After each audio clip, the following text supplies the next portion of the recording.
Hey everybody, it's Clint Powell back again with Eric Buchanan and Associates. And I love being transparent. So every time I start these conversations, I want you to know that I myself have used Eric Buchanan and Associates. They have represented me. And the reason I chose them is they speak insurance every day. I don't speak insurance. They do. And today I have a repeat guest, one of the attorneys with Eric Buchanan and Associates. His name is Chandler Wilson, and he's coming up right now. Usually in 3, 2, 1, he'll pop up right on the screen. What's up, Chandler? Hey, Clint, how are you? Man, I'm good. We finally got this thing going. It took us a couple of times. Yeah, a little bit of trial and error. Yeah, technology can be challenging. All right. So these are designed to be short, and all they're really designed to do is to put a little info out there so people understand that, you know what, I probably need to call someone from Eric Buchanan Associates. So today I'm supposed to ask you about standard review. What is a standard review? And then I think there's 2 different types that you're going to go into for us. Exactly. So whenever you have a case in court that's being reviewed by the judge in one of these ERISA cases, the judge is going to look at it based on what in legalese we call a standard of review. And basically what a standard of review means is whether or not the judge is going to give any deference to the insurance company's decision on the ERISA claim.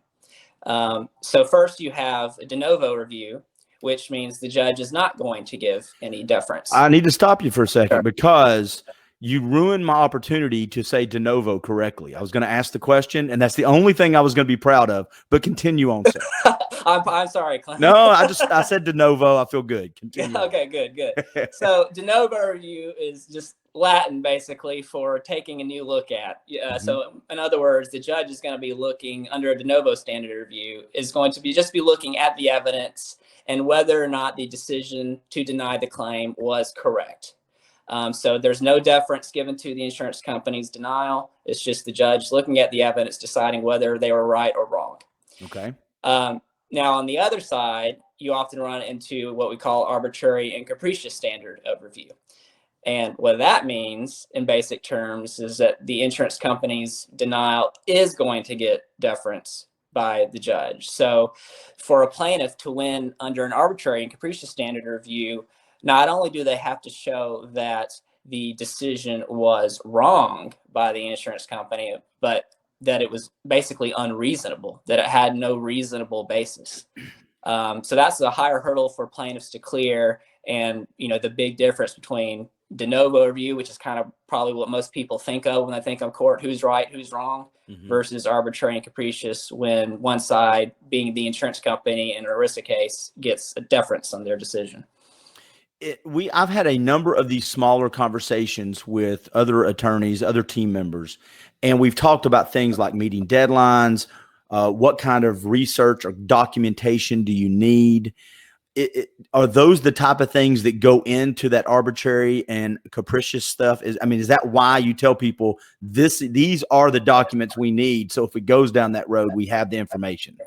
Yeah, when you want to get as much information on your side as you can, especially when you're facing arbitrary and capricious standard review, because you want the evidence to be so overwhelming on your side that you can make the argument that for the insurance company to deny your claim is arbitrary and capricious. Because, if they have their one doctor who never met you and says that your claim is denied just on a review of your file, but you have like 5 doctors on your side who have actually treated you and examined you and are familiar with you, then that when you have that imbalance, that's going to help you overcome that standard of review. I'm going to make a statement. You can either add to it, deny it or agree with it. And then you got the hard question of how people get a hold of you. But I will say the reason whenever I talk to you folks, it reminds me of why and how important it is to get an attorney early as possible in the process, because I don't know these things. I don't know what makes one versus the other. And if I just make assumptions, it's easy for me to be my own worst enemy, thinking I'm doing things right. You can add or subtract to that if you want to, sir.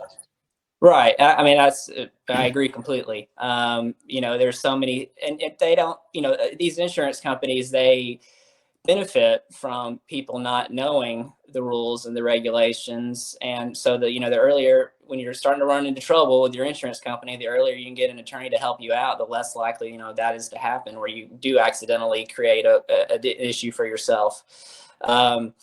But, and particularly, you know, being on topic of what we're talking about today, you know, for like figuring out what standard of review that's going to apply in your case, you know, there's a couple of things that, you know, us attorneys have to look at to figure that out. And depending on what standard of review applies might depend on the best way to approach your case. Yep. So if people hear this and they go, you know what, I need somebody from the Eric Buchanan Associates team to look at my case or my claim, what's the best way to get a hold of you?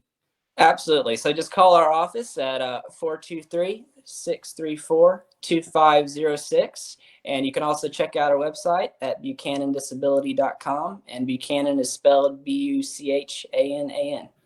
I'm so glad you have the answer. It wouldn't look good for an attorney not to know the website. Yeah, right. Yeah. Trust me with my case, but I don't know our website. Good job, man. Hey, Chandler, thank you as always. I appreciate it, buddy. Absolutely. Thank you, Clint. All right, have a great day. You too. Bye, everybody.